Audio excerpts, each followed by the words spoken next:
Assalamualaikum warahmatullahi wabarakatuh.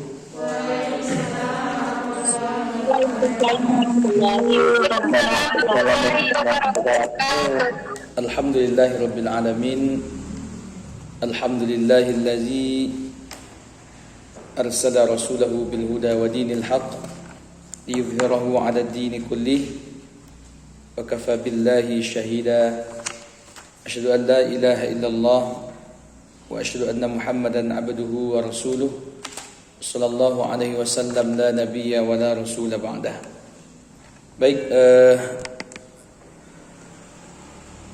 alhamdulillah kita sudah melaksanakan perkuliahan pada kesempatan kali ini ya, makalah kelompok 1 membahas tentang ruang lingkup filsafat ilmu. Baik, sebelumnya bersyukur kita kepada Allah Subhanahu wa taala yang telah mengizinkan kita berkumpul di ruangan ini dan juga bisa melakukan perkuliahan daring. Ala kulli hal, alhamdulillahirabbil alamin. Selawat dan salam kita berdoa kepada Nabi kita Nabi besar Muhammad sallallahu alaihi wasallam. Mudah-mudahan disampaikan kepada Nabi kita Nabi besar Muhammad sallallahu alaihi wasallam.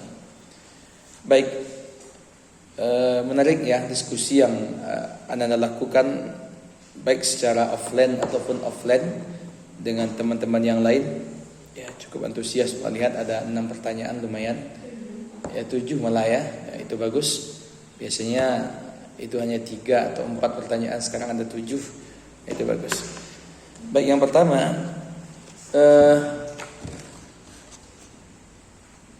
dari segi makalah Bapak lihat cukup, halaman cukup ya, halaman cukup lebih dari 10. Daftar pustaka yang digunakan pun juga cukup ya, minimal 5 buah. Kayaknya ada sekitar 8 ya, 8 atau 9 daftar pustaka. Baik, di makalah sudah dijelaskan secara gamblang Bapak lihat. Bahkan makalah yang dibuat ini banyak diambil dari buku filsafat ilmu ya. Ya, Pak juga melihat bagus. Memang itulah kita mahasiswa itu. Beda dengan siswa ya, hanya membuat tapi tidak ada footnote dan body note. Ini di buku filsafat ilmu banyak Pak lihat ini yang Anda buat ini. Baik. Yang pertama, di makalah ini kita membahas tentang ilmu sebagai objek kajian filsafat. Ya, ada 3 poin atau 4 poin besar. Yang kedua adalah apa pengertian, ciri dan objek berpikir filsafat ilmu. Ya.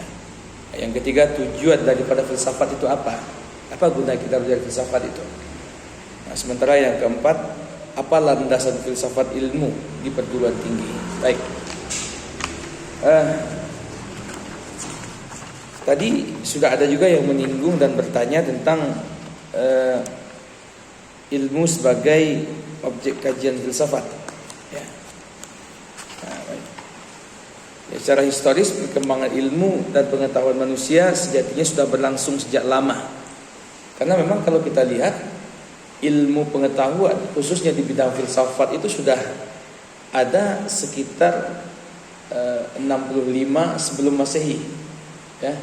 65 abad sebelum Masehi sudah ada. Nah, itulah filsafat-filsafat Yunani seperti Plato, Aristoteles, banyak tokoh-tokoh yang lain. Itu kan merupakan bahwasanya ilmu sebagai objek kajian filsafat. Nah, kalau kita lihat misalkan di berbagai macam tokoh filsafat itu ada yang mengatakan kehidupan ini sumbernya adalah air, kan ada tokoh filsafat yang mengatakan seperti itu. Maka dari air ini berkembang ya, tumbuh ini, jadi ini, segala macam. Ya, ada juga yang mengatakan bahwasanya sesuatu itu mengalami perubahan dan segala macamnya seperti Darwin dan segala macam. Itu kan bagian daripada filsafat. Itu yang Pak katakan, kajian filsafat itu berkembang dari masa ke masa. Ya. Nah, mungkin Bapak tidak tahu apakah sudah kita bahas atau belum? Justru malah ilmu filsafat itu ada 4 periode perkembangannya. Pertama dulu di masa Yunani kuno, ya, ada tokoh-tokohnya. Lalu masuk ke masa Islam, ada tokoh-tokohnya, ya, yang diletakkan oleh Nabi kita Muhammad SAW. Nah, khusus di bidang filsafat itu berkembang sampai akhirnya muncullah Al-Kindi, Al-Farabi, Ibnu Sina. Itu kan tokoh-tokoh Muslim yang berbicara tentang filsafat. Nah, apalagi yang sangat terkenal di dunia kedokteran, misalkan Ibnu Sina. Itu kan kita sering melihat ada rumah sakit Ibnu Sina, ya, atau dia lebih terkenal dengan nama Asena kan di dunia barat. Nah, itu bagian daripada tokoh-tokoh filsafat itu. Selanjutnya, ya, di makalah dibuat bagus, ya Pak, lihat. Dalam artian sederhana, setiap orang yang dapat berfilsafat. Jadi filsafat ini bukan tertentu oleh milik orang tertentu saja. Bahkan setiap hari pun kadang-kadang kita sadar dan tak sadar memakai filsafat dalam kehidupan. Ya, itu poinnya. Jadi untuk menyatakan mana yang benar dan mana yang salah, itu kita sudah berfilsafat itu. Misalkan Anda tahu, oh itu benar, ini salah. Kalau saya kerjakan ini, saya akan mendapatkan sanksi hukum di tengah masyarakat. Itu filsafat sebenarnya. Atau misalkan Anda ini boleh ini, atau ini tak bertentangan dengan norma yang berlaku, baik di tengah masyarakat ataupun di tengah pendidikan dan segala macam. Jadi sebagian ilmuwan atau filsafat mengatakan filsafat itu induk dari segala ilmu, ya. Nah, nanti dari sana muncullah ilmu-ilmu yang lain. Oke. Bagus, ya, di makalah lihat ini ada. Terus yang kedua, apa pengertian, ciri dan objek berpikir filsafat itu? Ya. Di makalah ada, bisa mungkin diperhatikan filsafat itu apa? Ya, filsafat berasal dari kata Yunani yaitu filosofia, ya. Terambil dari kata philen, mencintai, atau cinta, atau kebenaran, atau kebijaksanaan, kearifan atau hikmah. Memang itulah tujuan filsafat sebenarnya, ya. Selanjutnya, mencari kebenaran dan tidak merasa memiliki kebenaran. Nah, itulah tujuan. Jadi inti daripada filsafat itu sebenarnya mencari kebenaran. Maka para filsuf itu selalu berpikir dan bertanya. Nah, coba Anda lihat para pemikir-pemikir itu, mereka tidak merasa benar dan mereka tidak menganggap dirinya benar. Tapi mereka itu mencari kebenaran. Nah, bagaimana ini? Nah, setelah ini bagaimana? Apa yang ada di belakang ini? Nah, itu memang filsafat seperti itu, ya, mencari kebenaran. Oke. Nah, itu bisa dilihat di halaman 7, bagus. Definisi filsafat yang dikemukakan oleh para ahli, ya, ada Plato yang mengatakan filsafat itu adalah ilmu pengetahuan. Jadi Plato mengatakan filsafat itu adalah hakikat daripada ilmu pengetahuan, itu intinya. Nah, sedangkan menurut Aristoteles, ya, pengetahuan tentang kebenaran yang meliputi logika, fisika, metafisika, dan pengetahuan yang praktis. Nah, itu bisa Anda baca di rumah, ya, halaman 7. Lalu yang selanjutnya, apa ciri-ciri filsafat? Nah, ini di buku-buku filsafat juga banyak. Yang pertama, universal. Ya, maksud daripada universal itu adalah menyeluruh, ya, pemikiran yang luas dan tidak hanya pada aspek saja, apa tertentu saja. Maksudnya, ya, filsafat itu masuk ke dalam semua lini. Ya, jadi filsafat itu bukan berarti ya khusus di bidang ini saja, tidak. Ini filsafat itu umum, ya, universal. Itu yang pertama. Yang kedua adalah radikal, mendasar, ya. Kita berarti radikal yang diberitakan di TV, ya, bukan keras itu artinya. Tapi radikal diartikan mendasar, yaitu pemikiran yang dalam aspek sampai kepada hasil yang fundamental dan esensial. Jadi memang sangat mendasar sekali sampai kepada tujuan yang dicapai. Memang itu inti daripada filsafat itu. Lalu sistematis itu mengikuti pola dan metode berpikir yang runtut dan logis. Jadi filsafat itu masuk akal. Ya, di filsafat itu masuk akal. Jadi kalau tidak masuk akal itu bukan filsafat namanya ya. Nah, itu takhayul namanya. Ya, filsafat logis. Masuk akal. Oke, lalu apa ciri-ciri daripada filsafat? Yang pertama adalah komprehensif dan mendalam. Ini juga ada di makalah apa lihat.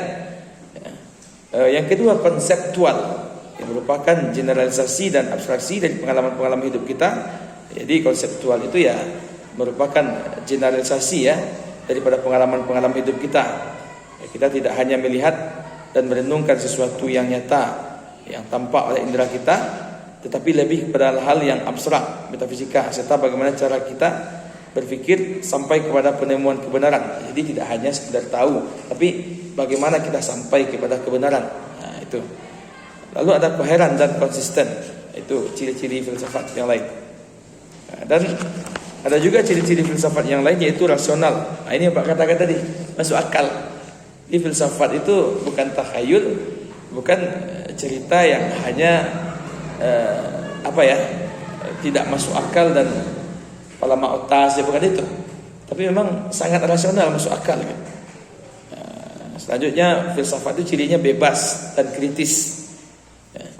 Yang kadang tentu bertanggung jawab. Nah, itu mungkin ciri-ciri daripada filsafat. Baik. Yang ketiga, apa objek filsafat ilmu itu apa? Yang pertama adalah materi atau material.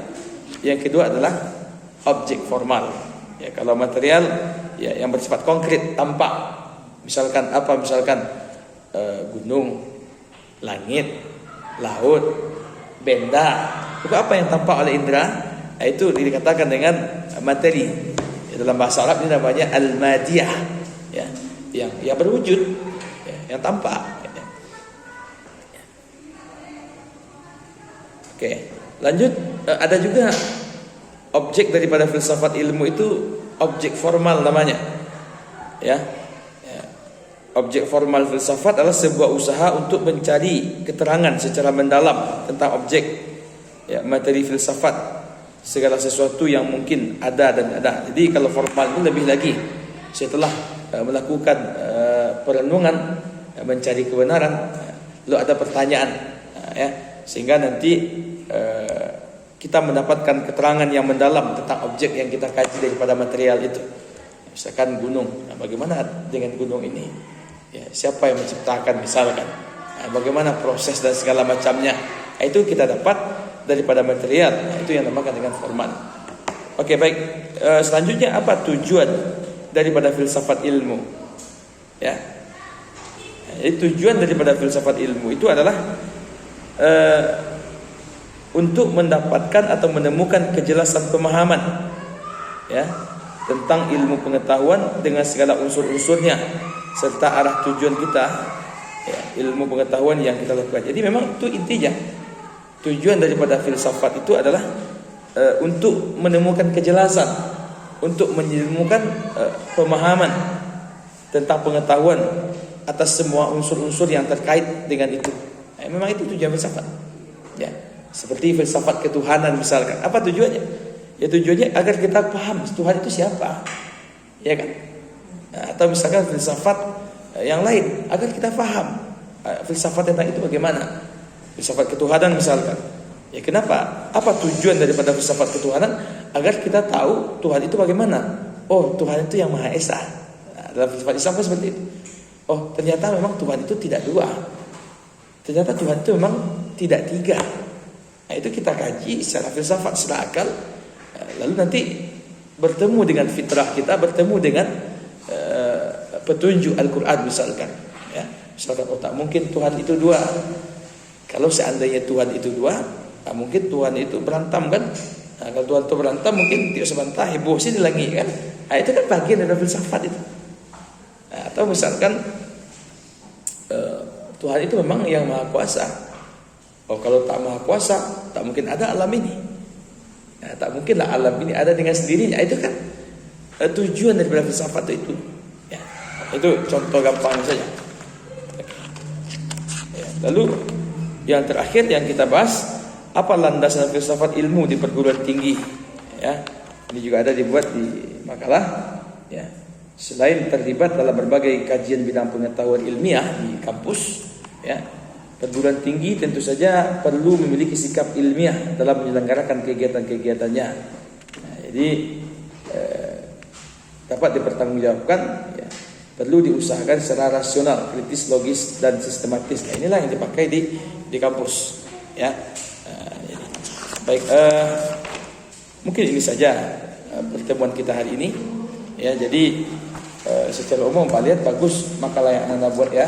Itu memang kebanyakan dari buku yang Bapak baca juga. Oleh karena itu kita jelas ilmu sebagai objek kajian filsafat jelas. Jadi kalau ditanya apa kajian objek dari kajian filsafat, tentu ilmu. Ilmu yang menjadi subjek daripada ilmu yang menjadi objek daripada kajian filsafat. Lalu pengertiannya ada baik menurut filsuf Yunani, filsuf Islam, itu mereka mempunyai kriteria sendiri tentang filsafat itu. Ya. Lalu bagaimana ciri, apa bentuk-bentuknya, ya. Apa ciri-ciri filsafat tadi sudah kita baca. Lalu apa objek yang bersifat ilmu sudah kita jelaskan. Apa tujuan filsafat? Nah, juga sudah. Lalu apa landasan filsafat di perguruan tinggi? Baik. Baik. Ini pertemuan kita hari ini. Baik. Kita sampai 3.15 ya. Baik. Bagus ya. Ya, sebelum kita tutup perkuliahan kita bagus Bapak lihat. Nanti tolong tingkatkan untuk makalah yang lain ya, cukupkan halaman makalah yang dibuat, jangan kurang dari 10 halaman ya, perbanyak footnote, body note, dan juga sertakan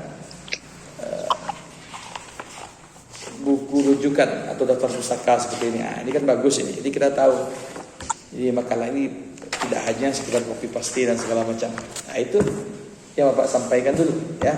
Jadi untuk makalah selanjutnya tolong ya. Oke, baik.